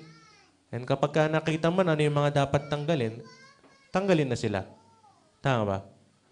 So, mga nanay, familiar kayo dyan kung paano maglinis. And i-apply lang natin sa isipan, no? Na tanggalin or i-remove yung mga hindi na kailangan na kagamitan or mga bagay sa ating isipan. Amen ba? Sabi nga natin sa number 1, para mas marinig yung will ni Lord. Sa number 2, para mas makapag-focus. And sa number 3, para mas makapag-function tayo maigi. And lastly, no, kailangan natin ng tidy mind para mas maging pleasing kay Lord. Diba? Amen ba? Parang ayaw naman natin sigurong i-presenta yung sarili natin or madatnan tayo na hindi tayo pleasing. Tama ba? Parang balik tayo sa usapan natin ngayon, ano, sa kwarto. Kung may kwarto ka, imagine. Kung magulo yung kwarto mo, di ba? Hindi ba parang napakaano naman kung may bisita ka tapos nakita niya ganun yung pagkakaayos. Tama ba? Na magulo yung kwarto mo. Di ba baka magkaroon siya ng masamang impression sa'yo. Baka kaibigan mo yung nakakita. O what if bumisita yung mayor sa bahay niyo? Di ba? Nakita niya, madumi yung kwarto mo. Parang, imbis na tulungan ka pa niya, nakikita niya na parang ayaw mong tulungan yung sarili mo. Di ba? Kung saan ang nakita niyang masipag kang mag-aaral sa, based sa tsura ng kwarto mo, baka in-scholar ka pa niya. So imagine natin, what more kung si Lord pa yung nakakita ng ating isipan, di ba? Na punong-puno ng kung ano-ano man. Baka masabi pa niya, ay wala pala akong space sa utak ng taong to. Tama ba? Magulong-magulo yung isipan niya. And parang di naman siya humihingi ng tulong sa akin. Diba? So, we must have a tidy mind. Or maayos, malinis na isipan upang maging pleasing sa harap ni Lord. Amen ba? Sinasabi sa Psalm 139, verse 23 to 24. Sabi dito, O Diyos, ako'y siyasatin, alamin ng aking isip. Subukin mo ako ngayon kung ano ang aking nais. Kung ako ay hindi tapat, ito'y iyong nababatid. Sa buhay na walang hanggan, samahan mo at ihatid. Napakaganda ng verses na to. No? Parang sinasabi nung sumulat or nung umaawit nito na i-assess ni Lord or nagpapacheck siya kay Lord kung ano ba talaga yung laman ng kanyang isipan, no? Na kung ano man yung mga hindi dapat kung ano man yung hindi dapat laman ng kanyang isipan is nagpapatulong sa kay Lord na alisin yung mga bagay na ito. Amen ba? Na napakaganda kung tayo rin sana is maging ganito, no? Kasi sabi nga, balikan lang natin sa intro natin, hindi naman tayo excuse na makakaranas ka talaga ng mental struggles, no? Ng mga pagsubok sa buhay na magugulo sa'yo. Diba? Wala namang bago dun eh. Part ng buhay yan. And lalo na bilang isang Christian. Dahil yung pagiging Christian is not an easy task. Tama? Puro challenges and testing and trials yan. Pero ito, kung magiging ganito nga tayo, no, na magsisik tayo ng help kay Lord and na magpapasiyasat tayo sa Kanya. Diba? Pag nandun naman yung willingness mo, malabong hindi ka tutulungan ni Lord. Amen ba? Ikaw lang naman hinihintay niya. Sa conclusion natin, no, ang nakasulat dito that everything is in the mind. Lahat naman yan. Kapag gusto mong problemahin yung isang bagay, dahil iniisip mong problema siya. Pagka feeling mo is kasaya-saya yung isang bagay, kasi naiisip mo, kasaya-saya yun. Tama ba? Or kapag nalulungkot ka, dahil sinasabi ng utak mo, nakakalungkot yun nangyari. Tama ba? Kaya nasasabing everything is in the mind. Kahit naman kahit naman kung gusto mong magtiwala kay Lord, nasa isip pa rin yan eh. Kapag pinasok mo sa isip mo na si Lord yung pag-asa, pinaniwala mo yung sarili mo, yun yung paniniwalaan mo, di ba? Pero the moment na ikaw mismo is nakaklutter yung isip mo, natatrouble yung isipan mo na parang nag-hesitate ka sa gusto mong paniwalaan, sumusunod lang yung utak mo, di ba? Parang, ano yan eh, isa yung pinaka-nagda-drive kung ano yung dapat nating maisip, ano yung dapat nating maramdaman. Kaya di ba, nung umpisa pa lang, sinabi natin kung ano yung mga function ng utak. And responsible siya sa emotions, di ba? Kaya everything is in the mind. Hindi ko alam kung baka pati yung faith natin is in the mind. Kasi pag ba iniisip natin na mas marami tayong, hindi ko kino-confirm kaya nga pinapaisip ko rin kaya, na parang kapag ba kinumbinsin natin yung sarili natin na may faith tayo kay Lord, mas lumalakas ba yung faith natin? Di ba? Or pag ba hindi na tayo nagtitiwala kay Lord, kadugtong din nun talagang nawawala yung faith. So pagka totoo yun, talagang everything is in the mind. Di ba? So kung gusto mong mas lumalim kay Lord, kailangan ma-master yung utak mo. Na kailangan alam mong kumbinsin yung sarili mo, alam mong utusan na magbasa, magpray, etc. Hanggang masanay yung utak mo na talagang yun yung gusto mong gawin. Tama ba? Parang nagiging hobby siya. Sinasabi pa, no, the brain is our greatest weapon and greatest weakness. Napaka-powerful ng utak. Kahit yung mga taong paralyzed, di ba? Wala naman silang, hindi sila makagalaw. O kaya mga ibang mga amputee, no? Yung mga walang limbs, walang kamay, walang braso, walang paa. Pero kahit walang mga parts na yan, as long as may utak sila, hindi mo alam, baka mas matalino pa sa iyo. Pero still, no, kahit greatest weapon natin yung utak natin or isipan natin, once na hindi mo siya kayang ma-manage or hindi na ikaw yung nag-manage niyan, di ba? Naging weakness natin. Tama? Sabi nga natin, kung gusto mong maging masaya, nasa isip lang naman eh. Kahit naman nakaranas ka ng kapigatian, pero kung hindi mo siya iti-take as nakakalungkot na bagay, eh hindi ka malulungkot. Di ba? Madaling sabihin, pero actually, reality yun. Na nasa sa atin naman talaga kung anong i-react natin. No? So, halimbawa ako, kung wala pa rin akong trabaho, nasa akin kung titignan ko ba yun na nakakalungkot bang bagay or baka may purpose, di ba?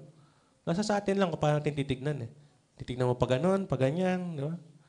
Nasa sa atin kung ano yung magiging reaction natin sa isang bagay. Di ba? Although, hindi naman natin tinatanggal talaga yung will and ang plan ni Lord. Pero yun, pa rin, isang malaking part pa rin doon. Kasi papasok naman yung will. Kung di tayo willing, yung will natin, nakokontrol talaga natin yan mentally, di ba? Sa isipan natin. So, pag di natin tatidy yung isipan natin, naapektuhan na lahat. Kaya sabi pa, no, possessing a strong mind is a cheat code to a better Christian life. Ito yung gusto kong puntuhin kanina.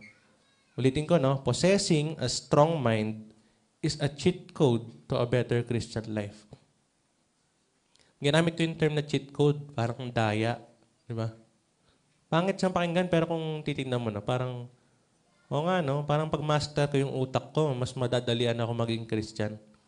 Pag may problems, dahil master ko yung utak ko, hindi ako basta-basta matatremble. Tama ba? Kontrolado mo yung utak mo di ba? Na kapag may ganito nangyari, hindi ako basta-basta magre-react. O kaya pag may nagawa sa akin si brother, si sister, di ako magagalit. Di ba? Once na kontrolado mo or kaya mong i-manage, di ba? Na mas magiging madali yung magiging Christian. Agree ba kayo? So, try nyo. I-challenge yung sarili nyo na parang, sige nga, try kong i-control yung magiging reaction ko. Diba? Tapos, what if nakaya mo talagang i-control? Eh di, hindi ka ba nagkasala? Kapag hindi ka gumagawa ng, diba? Hindi ka nag-chismis, gano'n. Diba? Pinigilan, kinontrol mo yung bibig mo. Parang, diba? Sinara mo lang. Diba? So, tingnan natin. Kasi utak naman natin yan. Pinagka-love ni Lord sa atin yan. So, kailangan gamitin din natin na tayo mismo may control. Tama ba? Huwag nating hayaan na pabigla-bigla or hindi natin pinag-iisipan kung ano yung gagawin or i-react natin. Kung naalala nyo yan, sinabi ko sa inyo, di ba, na parang 90% yata nung mangyayari is nakabase kung paano tayo nag-react. Nabanggit ko na sa inyo dati yun eh. So, kung nag-react ka ng kung nalungkot ka sa isang nakakalungkot na bagay, ang resulta, malulungkot ka talaga. Di ba? Ganun lang naman yan. Kaya sabi natin, everything is in the mind. Pero pinapaalalahanan tayo, no? Sabi sa 1 Peter chapter 5, verse 8, na maging handa kayo at magbantay. Ang diablo ang kaaway ninyo ay parang liyong umuungal at aali-aligid na naghahanap ng malalapa. So once hindi tayo prepared or talagang equipped or hindi natin nababantayan yung ating isipan, di ba? Na si Satan or yung kalaban is nandyan lang para atakihin ka. Kaya nga babalikan natin, our mind is our greatest weapon and greatest weakness. Diba? Pipili ka lang doon kung saan doon yung magiging greatest mo. Greatest weapon mo ba? Yung utak mo or magiging greatest weakness mo kasi madali kang madala sa mga bagay-bagay or mabilis kang mabahala. Di ba? In order to fully protect oneself. Ito, no? Di ba pinag-uusapan natin yung isipan? Tama ba? Wala, hindi pa rin yata nila alam. Patapos na tayo. Yung mind po yung pinag-uusapan natin ngayong umaga. No? Bagaman yung mind yung pinag-uusapan natin, no? May isang bagay pa na kailangan nating ingatan din and ayusin. And ano yun? Yung ating hearts. Tama ba? Na nire-remind tayo sa Proverbs 4 verse 3 na above all else, guard your heart, for everything you do flows from it. Magkakadugtong lang kasi yan eh. Although pinocus natin is yung mind, pero hindi natin madidisregard na malaki din yung factor ng puso natin para sa pamumuhay natin bilang Kristiyano. No? Yes, malaki yung... marami tayong napag-usapan about sa mind. No? Na sa pamamagitan ng tidy mind, doon natin ma-discern yung will ni Lord. Doon natin makukuha ulit yung focus natin. And doon tayo makapag-function na maigi. Pero still, no, malaki rin yung part ng heart natin. Na sabi nga, no, everything you do flows from it. So bago pa umabot sa isipan natin, nagmula na dito. Tama ba? Hindi lang natin siya finocus talaga kasi ako, dahil nga sa background ko rin sa psychology, kaya parang gusto ko yung medyo i-focus din natin yung mental aspect ng mga Christians. Kasi usually, mga tinatopic natin, ang atake agad, spiritual, di ba? So, pinagkasama lang natin. Hindi naman siya kontra sa Bible since may mga Bible verses din tayo sa masuporta. So, at least, ang point lang ng usapan natin na i-check din natin yung ating isipan. Kahit na yung heart natin is ginaguard natin, sana, no? Binabantayan nga natin ating mga puso. Na ganoon din, huwag natin kakalimutan yung ating isipan. Ano lang yan? Suportahan yung dalawa. Tama ba? Hindi pwedeng yung isipan mo lang yung malakas. Hindi pwedeng yung puso mo lang. Kasi nga, baka hindi mo man mapalakas yung isa kung mahina yung isa. Kailangan parehong malakas. Tama ba? Or parehong nakagwardya. It is in the heart where it sprouts. Yung ating mga actions yung tinutukoy doon. No? Leaving it unattended will result in an undesirable outcome. So pag di natin naiingatan natin puso, doon na nagmumula yung mga kasalanan. Amen ba? Sinamarize ko na lang, no? Kasi yun di naman yung magiging resulta na magkakasala tayo kapag di natin nabantayan yung ating puso. It is okay to experience and have a troubled mind. Reminder lang ulit na okay lang. Hindi naman mali. Hindi naman, sabi nga natin, hindi tayo exempted. No?